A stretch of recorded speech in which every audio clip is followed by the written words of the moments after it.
You survived the nuclear war. The sky didn't. What used to be blue is now an endless bruise. No clouds, no sun, just a sickly dim glow pretending to be daylight. Your phone's dead, your Wi-Fi's dead, civilization's running on 0%. And the good news? You get front row seats to the longest winter in human history.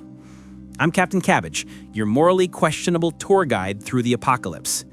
Today we're exploring what happens after the last flash fades, when the fires die out and the planet decides to stop thawing. This isn't fantasy, it's real science with a very dark sense of humor. Welcome to Nuclear Winter, a time when summer calls in sick and the Earth forgets how to wake up. Before we jump in, quick note. I've opened channel memberships. Join the crew if you'd like badges, emojis, and extra updates. Thanks for keeping this ship running. Now let's get to it. The spark. How fire freezes a planet. Picture it. Cities burning across the horizon, each one a miniature sun. Skyscrapers become torches. Forests ignite like matchsticks. Entire regions glow orange, then vanish into black. Each detonation creates a storm of heat so intense it sucks in oxygen and wind, creating what scientists call a firestorm, a tornado of flame devouring everything combustible. The aftermath isn't just ruins, it's smoke. Billions of tons of black carbon soot that rises far beyond the clouds. That soot travels high into the stratosphere, where there's no rain, no wind, and no mercy. It floats there, reflecting sunlight back into space like a mirror made of nightmares. The sunlight that does get through? Scattered, weak, red. Within weeks, the Earth's surface begins to cool faster than ever recorded. Global average temperatures could drop by 20 degrees Celsius or more. That's not a chilly weekend. That's a full-scale planetary refrigeration event. And once it starts, there's no switch to turn it off. You can't exactly call tech support for the sun and ask for a replacement bulb. The global dimmer switch. Within days, daylight stops behaving normally.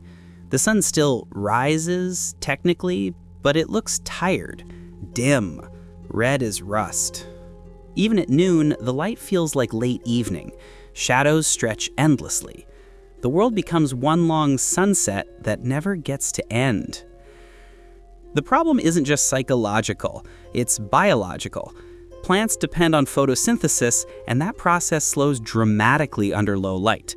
Wheat, corn, rice, the backbone of civilization, can't grow. Even if the soil were warm enough, the sunlight simply isn't there. Tropical regions that once saw 3 harvests a year struggle to grow weeds. Green turns to gray, forests die standing. Animals starve soon after. Herbivores vanish first, then predators. And above it all, the silence of insects. No buzz, no hum, just stillness. At least you won't have to swap mosquitoes anymore. Call that apocalypse silver lining number 1. Scientists say the dimming could cut global sunlight by as much as 70%. That's not darkness, that's extinction's mood lighting. The chain reaction. Nature loses its balance. The atmosphere doesn't like imbalance. When sunlight disappears, the entire climate engine stalls. Cold air thickens, circulation patterns collapse, and jet streams drift unpredictably. Storms form in places that haven't seen clouds in centuries. Some regions drown in endless freezing rain, while others become deserts of snow. The oceans, deprived of heat, slow their circulation. Surface layers cool, trapping nutrients deep below. Plankton, the microscopic base of marine life, die in massive numbers. With them go fish, whales, and the idea of seafood forever. You might imagine the apocalypse smelling like smoke. It doesn't. It smells like ice, salt, and emptiness. On land, dust storms sweep across once fertile plains. Topsoil erodes, rivers freeze solid. Even if you had seeds, there's nothing to grow them in. The food crisis begins quietly, then, like everything else, it snowballs. The long night, how long it lasts. When the soot reaches the upper atmosphere, it acts like an unwanted guest. It refuses to leave. There's no rain to wash it down. Winds up there don't mix with lower layers. That means the haze can linger for 5 to 10 years, maybe more if the fires were global. The first year feels like winter that forgot its place on the calendar. By the second, crops fail across continents. By the third, you start calling 10 degrees below zero a warm day. Even when the soot finally begins to settle, the planet doesn't just bounce back. Soil chemistry changes, rain patterns shift. Forests don't grow where they used to. Some ecosystems recover, others vanish entirely. Earth eventually warms again, but it's not the same Earth that froze. Imagine hitting restart on civilization and realizing the save file was corrupted. Welcome to version 2.0. Colder, quieter, and running entirely on nostalgia. Surviving the freeze. Survival depends on preparation, innovation, and an unhealthy level of stubbornness. Underground shelters become small ecosystems. People use geothermal heat, recycled air, and whatever power sources remain. Growing food becomes science fiction made real. With little sunlight, humans turn to LED-powered greenhouses, hydroponics, and even fungal farming. Mushrooms, algae, even engineered bacteria that feed on waste. The menu of the apocalypse isn't glamorous, but it's efficient. Everything edible is precious. Every calorie is a calculation. Water freezes, fuel runs out, and the luxury of waste disappears. On the bright side, you'll never need to worry about counting carbs again. If it's edible, it's dinner. Survival becomes a slow, methodical routine. Conserve heat, recycle resources, repair, repeat. Those who adapt treat each day like a problem to solve. Those who wait for rescue don't wait long. The frost economy. When electricity dies, the economy dies with it. Banks close, credit cards become shiny ice scrapers, paper money burns better than it buys. Yet trade doesn't vanish. It mutates into something older and far more honest. Value becomes practical again. Matches are worth more than gold. Potatoes become stable investments. Antibiotics are priceless treasures. Gasoline?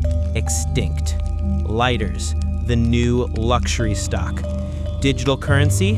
A punchline people tell to stay warm. This broadcast is proudly powered by Frostcoin, the only currency guaranteed to stay frozen in value. Mine yours today with a shovel and a deep sense of irony. Barter returns. Skills become wealth. A good mechanic, a doctor, or anyone who knows how to grow food becomes a millionaire in everything but comfort. And while the old world measured success in numbers, the new one measures it in calories. The science of the cold. Let's get technical for a second. Each nuclear blast produces not only light and shock waves, but thermal radiation capable of igniting flammable materials across dozens of kilometers. The resulting fires generate soot particles roughly 1/1,000,000th of a meter wide, small enough to reach the stratosphere and remain suspended for years. Those particles absorb solar radiation, heating the upper atmosphere while cooling the surface below. This contrast creates a feedback loop. Less sunlight means more ice. More ice reflects even more light away, deepening the chill. It's a self-sustaining cold trap. Scientists have modeled scenarios involving as few as 100 warheads, less than 1% of the global arsenal, and found temperature drops severe enough to cause worldwide famine. Even smaller conflicts could cut global food production nearly in half. It's not doomsday mythology. It's measurable, repeatable climate data.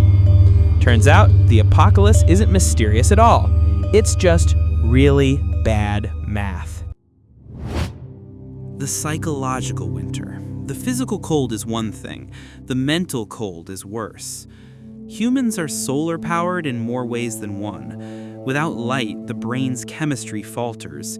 Serotonin drops, sleep cycles collapse. You can't tell morning from night. People begin living in slow motion. Their bodies awake, but their minds hibernating. Communities that survive the longest are the ones that simulate routine. Artificial light, music, daily schedules. They fake normalcy until it becomes real enough to believe. Isolation is lethal. Hope is a form of heat. Even small rituals, lighting a candle, marking the days, telling stories, become anchors against the endless gray. Turns out the human brain also needs recharging, and no, solar panels won't cut it this time.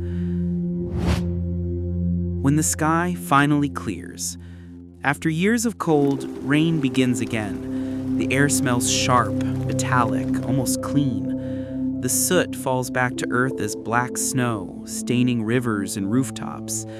Then, one morning, light returns. Real light. The first sunrise feels wrong, too bright, too honest. Eyes squint, animals hide, plants stir in disbelief. The recovery is slow, measured in generations rather than seasons. Forests regrow in strange patterns. Oceans rediscover their rhythm. New species emerge, built for endurance rather than elegance. It's not the world that was lost. It's a new one, colder, simpler, but alive. And somehow, against all odds, humanity is still there. What nuclear winter teaches us. The science behind nuclear winter doesn't just describe destruction, it reveals connection. Every city, every field, every current in the ocean, they all rely on balance. A single disruption can ripple across the planet in weeks. That's why studying this scenario matters. It reminds us that the atmosphere isn't national, it's universal. Even a small nuclear exchange could trigger climate collapse for billions. There are no borders in physics. And that realization is both terrifying and hopeful, because if humans can break the system this easily, we can also choose not to. If the apocalypse teaches anything, it's that teamwork scales both ways, in building worlds and in breaking them. Nuclear winter isn't about monsters or mutants, it's about shadows, the ones we cast when fire meets ambition. This isn't the story of an ending, it's the story of what happens when humanity gets a very long, very cold time out. The science is sobering, but also empowering. If knowledge can predict catastrophe, it can prevent it too. And when the sun finally returns, after years of darkness and frost, it'll shine on a species that learned the hard way that light isn't guaranteed. I'm Captain Cabbage, and if you're hearing this from somewhere warm, do the planet a favor, keep it that way.